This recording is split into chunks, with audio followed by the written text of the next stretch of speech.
कृष्ण बंधुओं, इस वर्ष दीपावली पर्व को लेकर के विद्वानों में दो प्रकार के मत प्रचलित हुए। एक 31 अक्टूबर का और दूसरा 1 नवंबर का। दृक गणित सिद्धांत के अनुसार यह पर्व 1 नवंबर का निर्विवाद है, तथापि कुछ दृक गणित वाले पंचांगकारों ने भी पक्षपातपूर्ण निर्णय देते हुए 31 का किया और उस 31 तारीख को अपने पक्ष में शास्त्र सिद्ध है, इसलिए धर्म सिंधु की एक कारका का दुरुपयोग किया, जिस कारका के अनुसार इस वर्ष की स्थिति से निर्णय है। धर्म सिंधु की कारका कहती है, जैसे इस वर्ष का सूर्य अस्त सायंकाल 5:53 के जहाँ बाद है, वहाँ पर एक घटी अमावस प्रदोष काल में नहीं मिल रही। जहाँ प्रदोष काल में एक घटी या इससे अधिक अमावस है, तो वहाँ ये पर्व निर्विवाद ही 1 तारीख को होना चाहिए। किंतु एक विद्वान के द्वारा प्रस्तुति की गई और कई विद्वानों ने उसका अनुमोदन किया। यहाँ उस कारका का दर्श शब्द पर हम विचार कर रहे हैं।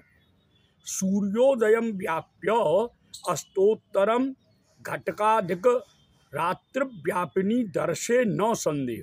यहाँ दर्श शब्द अमावास्या का पर्यायवाची है, किंतु उन्होंने इस दर्श शब्द को बालक के जन्म होने के समय जो दुष्ट काल में परिगणित अमावास्या के पर्यायवाची शनि वाली कुहू और दर्श, ये 3 विभाग उपस्थापित किए हैं। वहाँ से इस दर्श की व्याख्या को उठा करके और इस पर्व के निर्णय में उन्होंने प्रयुक्त किया है, जो कि सर्वथा अनुचित है, अनर्गल प्रलाप है।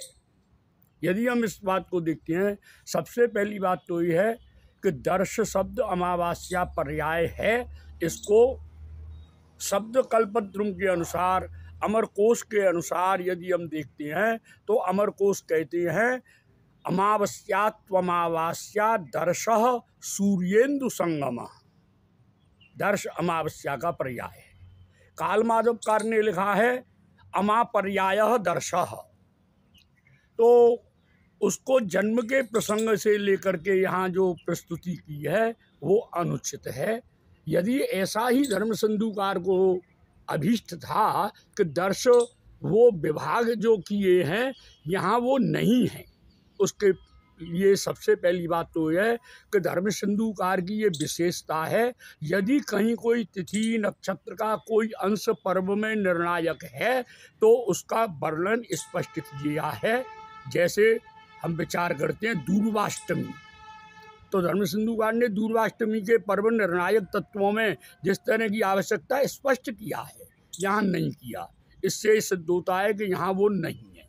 दूसरा, दर्श शब्द को यदि हम देखते हैं तो दर्श श्राद्ध करके कर्मकांड की एक श्रौत यज्ञ की विधि है, जिसको नाम ही दर्श श्राद्ध है, किंतु उस दर्श श्राद्ध पर भी धर्म सिंधु सहित किसी भी ग्रंथ में उसका दर्श जो जन्म काल में परिगणित किया है उसका प्रयोग नहीं किया।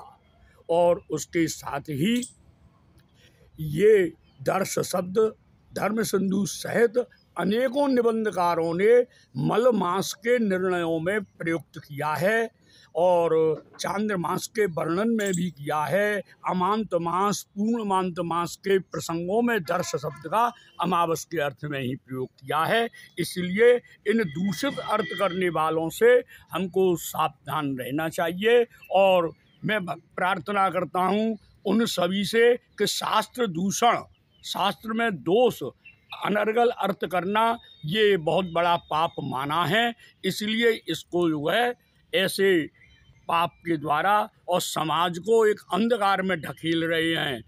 हमारा वयम राष्ट्रे जाग्रयामः पुरोहिताः, हम राष्ट्र में पुरतः हितः हितम वांछन्ति, हम समाज का हित चाहने वाले हैं। समाज को अंधकार में न ढकेले। तमसो मा ज्योतिर्गमय। जय श्री कृष्ण।